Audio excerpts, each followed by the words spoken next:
Bonsoir à toutes et à tous et merci de rester fidèles au programme du soir. Ce nouveau bienvenue d'un regard croisé, le tout premier numéro de cette nouvelle semaine et de ce nouveau mois.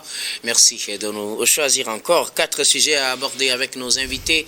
Nous parlerons d'abord du Sénégal et du massacre de Thiaroye. 81 ans après, le pays recherche toujours la vérité. Notre deuxième sujet concerne le Niger. Le gouvernement rompt avec Orano et met son uranium sur le marché mondial. Troisième sujet, nous parlerons de la Guinée-Bissau, où Umaro Sissoko Embalo se réfugie finalement au Congo-Brazzaville. Puis nous terminerons encore avec la Guinée-Bissau, la CEDEAO, en quelque sorte aussi du Togo. CEDEAO, un comité de médiation de haut niveau pour la Guinée-Bissau. Et pour en parler ce soir, 2 invités sur ce plateau avec moi. Gabin Adjao, vous êtes juriste et directeur de cabinet Juriste Consulting. Bonsoir Gabin et bienvenue. Bonsoir cher docteur, bonsoir à mon copanéliste, bonsoir à toutes les téléspectatrices et à tous les téléspectateurs de New Web TV. Merci de m'avoir invité. Merci beaucoup à vous Gabin d'avoir répondu à notre invitation. C'est moi docteur. Notre deuxième invité ce soir, Adam Adjronou, vous êtes journaliste et analyste politique. Bonsoir Adam et bienvenue. Bonsoir docteur, merci pour l'invitation. Bonsoir à toutes celles et à tous ceux qui nous suivent de partout dans le monde entier. Merci beaucoup à vous Adam d'avoir répondu à notre invitation. C'est moi. Avec vous, nous allons aborder notre premier sujet. Nous prenons la direction du Sénégal pour parler du massacre de Thiaroye. 81 ans après, le pays recherche toujours la vérité. Un document de 301 pages a été présenté au président Bassirou Diomaye Faye. Document commandité par le gouvernement et confié à un groupe de chercheurs qui ont travaillé sur tout ce que ce massacre renferme encore comme secret. On voulait connaître la vérité. Que se passe-t-il derrière? Que s'est-il passé justement derrière ce massacre de ceux-là qu'on avait qualifiés à l'époque de tirailleurs sénégalais, des combattants africains qui sont allés combattre aux côtés de la France lors de la Deuxième Guerre mondiale et qui ont été massacrés le 1er décembre 1944 à Thiaroye dans un camp militaire alors qu'ils réclamaient leur pension de combat. Est-ce un massacre prémédité?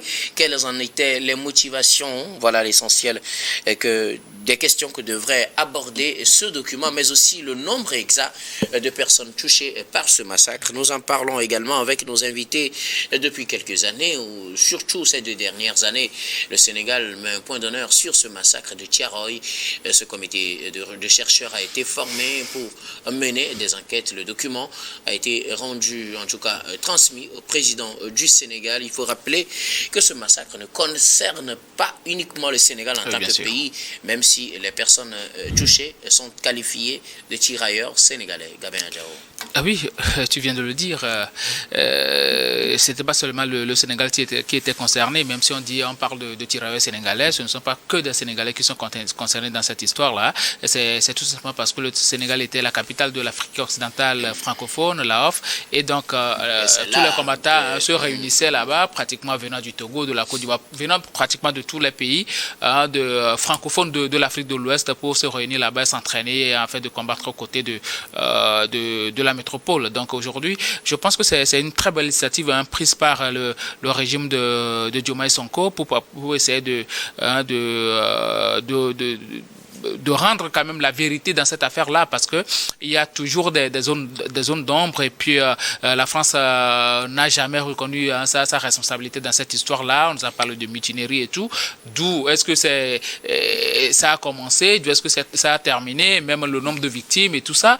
Bon, ça pose problème, même les causes, parce qu'on parle de conditions de vie exécrables de ces tireurs sénégalais-là, et aussi de la réclamation de leur pension et tout ça. Aujourd'hui, il va falloir rectifier le tir et puis dire la vérité, parce que quand on parle de la vérité par rapport à l'histoire africaine, je pense que tout ça là doit rentrer en ligne de mire, et les historiens sont là pour travailler là-dessus, parce que il n'y a pas qu'en Afrique, il n'y a pas que par la voie orale que l'histoire est transmise. Il y a aussi des écrits, et je pense qu'il faut travailler là-dessus, et déjà le duo Sonko et Diomaye ont déjà travaillé là-dessus en mettant en place ce comité-là qui a su un temps soit peu travailler en attendant qu'on publie ou bien qu'on rende public quand même ce document-là. Je pense que ce sont quand même des personnes d'envergure qui ont travaillé à ce niveau pour véritablement restituer la vérité sur ce massacre de Thiaroye qui a fait tant de mal, qui continue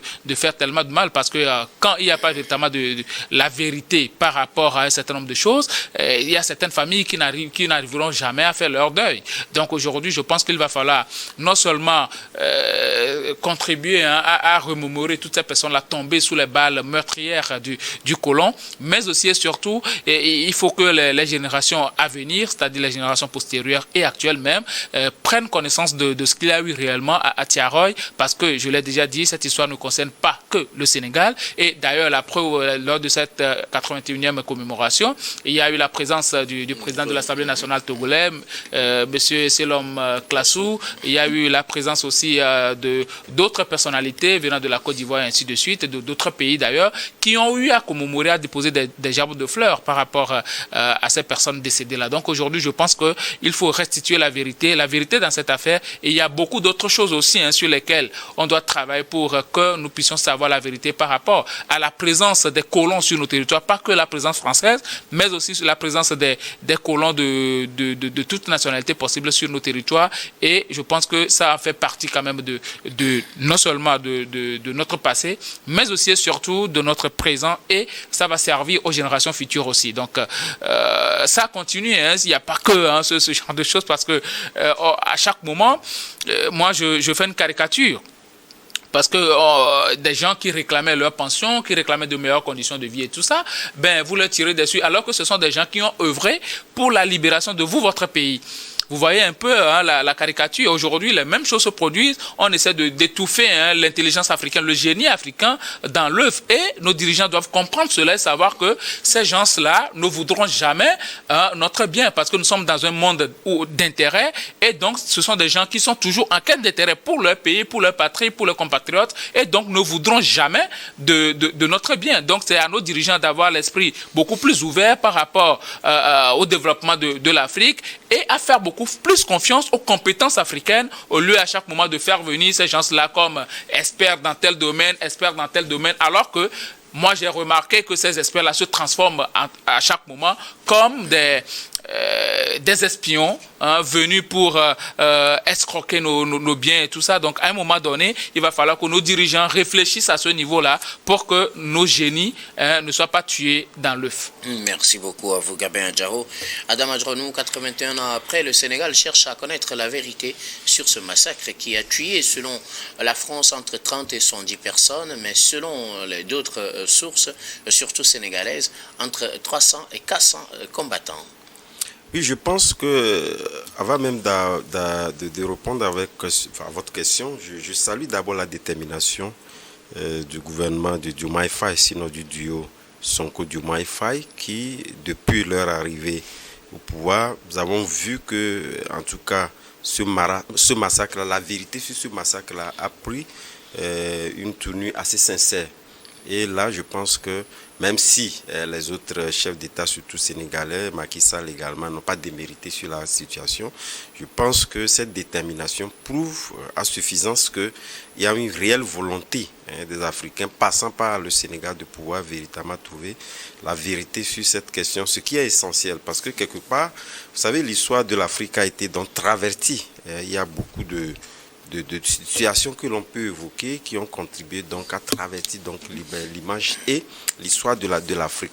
Ceci repose entièrement donc la question, puisque Gabin ayant déjà parlé suffisamment, en tout cas de l'aspect lié à cette question. Moi, je vais plutôt aborder cette question sur, en tout cas, l'histoire même de l'Afrique qui, aujourd'hui, lorsque nous prenons, et même s'il y a des dossiers qui ont été donc déclassifiés, c'est ce qui est le cas, surtout lorsque nous parlons des questions liées donc à l'armée. La plupart du temps, on se réfère toujours aux métropoles qui est donc la France.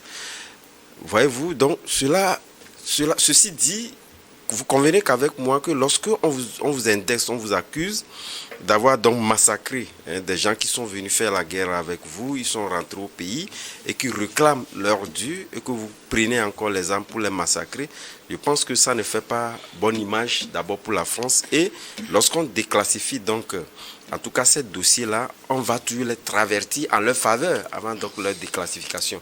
Donc, ce qui fait que réellement, donc, pour faire des recoupements et arriver à retrouver véritablement la vérité, serait très difficile.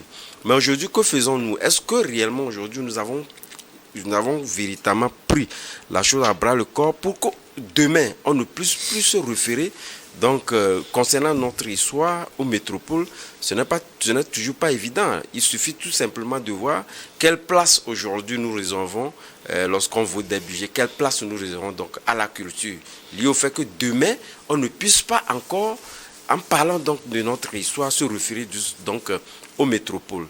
Donc, ceci étant dit, je pense que c'est vrai, cette question est là, mais nous devons donc tirer les leçons. C'est vrai qu'aujourd'hui, nous, les Africains, parce que lorsqu'on parle du Sénégal et lorsque on veut commémorer, en tout cas, ce triste anniversaire, vous voyez qu'il y a beaucoup de pays qui se mobilisent autour, mais en réalité, je pense qu'il faudrait quand même qu'on aille au-delà, faire en sorte qu'on puisse mobiliser pratiquement toute l'Afrique, parce qu'aujourd'hui, c'est vrai que lorsque, vous l'avez dit tantôt, parlant du gouvernement sénégalais qui a mis en place en tout cas un comité de chercheurs, d'archéologues pour véritablement en tout cas fouiller davantage et retracer en réalité donc l'histoire de ce triste anniversaire que l'Afrique a traversé. Mais je pense que les leçons à tirer, il faudrait quand même que nous puissions aujourd'hui donner davantage de moyens pour écrire et pour véritablement valoriser notre culture, ce qui n'a pas été le cas. C'est vrai qu'on pourrait nous dire que voilà, la colonisation est passée aussi par là, mais aujourd'hui, étant donné que nous réclamons cette indépendance qui n'est pas tout à fait donc totale, est-ce que faisons-nous sur la culture? On ne fait pas grand-chose. Donc ça voudrait dire quelque part que ce qui a conduit à ce qu'aujourd'hui on n'arrive pas, depuis 80 ans, à pouvoir donc retrouver donc la vérité, quelque part, nous également, nous les Africains, nous en sommes également responsables. Mais malheureusement, nous ne tirons pas le leçon de cet anniversaire pour faire que demain, lorsque des cas comme ça se produisent, et ça se produit d'ailleurs même, est-ce que nous n'arrivons pas véritablement donc à s'investir davantage et faire en sorte que nous puissions véritablement donc reparler de notre histoire de la bonne des manières. Merci beaucoup à vous, Adam Adronou. Je reviens à vous, Gabin Adjao. Dans ce rapport transmis aux autorités sénégalaises, les chercheurs ont établi que le nombre de victimes s'élevait entre 300 et 400. Ils ont aussi établi que c'était un acte prémédité, que ce n'était pas un acte fortuit et que certains d'ailleurs ont été tués au cimetière ou poursuivis pour être tués. Et des blessés ont été achevés après, d'autres peut-être ont eu la chance de s'en sortir, mais que c'était un acte prémédité et que volontairement la France a essayé de minimiser l'acte en publiant 2 faux rapports. Il demande également à ce que la France présente des excuses officielles. Oui, pas que des excuses, hein, mais je pense que le Sénégal doit, ou bien pratiquement tous les pays concernés, doivent beaucoup plus agir en justice pour que internationalement ce crime contre l'humanité soit reconnu. Hein, parce qu'aujourd'hui, la France, on parle quand même d'une période coloniale où ces pays-là n'admettent pas que les nègres entre griffes se révoltent, surtout réclament leurs droits. Donc à un moment donné, ce sont des gens qui nous perçoivent d'une certaine manière comme quoi des sous-hommes, et donc vous n'avez pas le droit de vous révolter. Et même quand on parle de tirailleurs sénégalais, bon, on n'était pas parti parce que forcément on voulait y aller, parce qu'il y a certains qui ont été forcés à participer quand même à cette guerre-là aux côtés du colon, et même sur le champ de bataille, il y a beaucoup de choses, hein, et même certains qui étaient encore vivants racontaient que bon, voilà quoi, sur le champ de bataille, on vous mettait en avant-garde et puis bon, eux ils sont derrière. Donc c'était des traitements inhumains, dégradants que nos aïeux avaient quand même subi, hein, à cette époque-là. Donc à un moment donné, je pense que la France doit reconnaître sa responsabilité dans cette affaire, et nous, Africains, on doit agir en conséquence de cause, en poursuivant la France en justice, en le poursuivant pour crime contre l'humanité. Parce que ce qui s'est passé réellement, c'est un génocide, un crime contre l'humanité, et plus des centaines de morts comme ça, des gens exécutés. Je pense que c'est...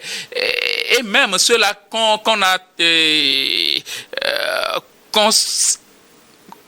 voyait comme les meneurs, hein, les traitements qu'ils ont subis avant de mourir, c'est autre chose. Donc, à un moment donné, je pense que nous, Africains, on ne doit pas se complaire ou bien on ne doit pas se plaire dans cette situation-là, comme quoi, bon voilà, il y a eu tel mort, il y a tel mort, et puis on va dormir sur nos lauriers. Non. Que va-t-on faire avec ce document? C'est ça le problème aujourd'hui. Parce qu'il ne suffit pas de dire que non, bon voilà, il y a eu tel nombre de morts, voilà, on a restitué la vérité et tout, donc vous connaissez maintenant la vérité. On connaît la vérité, mais que va-t-on faire pour rendre quand même justice à ces personnes-là? Parce que nos oreilles ne devaient pas mourir juste comme ça. Voilà des gens qui ont été délogés, manu militari chez eux, ont été embarqués jusqu'au niveau de Dakar pour s'entraîner dans un camp et tout ça dans des conditions inhumaines et dégradantes. Des gens qui ont quitté, qui ont laissé leur champ de café, de cacao, de maïs, de manioc et tout, pour aller dans un champ pour se faire nourrir au riz sans sauce et tout ça. Voilà des conditions dans lesquelles ces personnes-là ont été maintenues. Donc je pense que nous devons beaucoup plus agir. Et nos dirigeants doivent réellement nous prouver que je salue déjà l'action menée par le Dio Sonko et Diomaye, parce que il y a eu déjà assez de présidents passés, mais ils n'ont jamais pensé à cela. Et même en Afrique de l'Ouest, il y a beaucoup de présidents qui n'ont jamais pensé à cela. Maintenant, eux, au moins, ils ont fait quelque chose, à savoir restituer quand même la vérité à nous, Africains. Que va-t-on faire maintenant de ce document que nous avons à notre disposition? Je ne parle pas seulement du Sénégal, mais de tous les pays de l'Afrique francophone ouest, qui doivent réfléchir à poursuivre la France en justice par rapport à cela, pour que ça puisse servir de mémoire, même si on nous déboute, quoi qu'il en soit. Le plus important, c'est de poser cet acte-là pour qu'on sache que ça continue par nous faire mal et on ne va pas laisser nos aïeux dormir dans leur tombe comme ça. Merci en ne réclamant pas justice pour eux. Gabin Adjao, rapidement, Adam. Oui, je pense que la reconnaissance en 2024 par Emmanuel Macron, qualifiant quand même l'acte de massacre, est un grand pas, en tout cas, à saluer, hein, qui me montre un peu la mémoire de ces victimes-là. Mais comme Adjao l'a dit, moi je pense que au-delà de ça, ça voudrait dire un pas a été franchi. Parce que il n'y a pas eu, hein, lorsque nous remontons l'histoire, de chef d'État français qui reconnaissait donc l'acte comme étant donc massacre.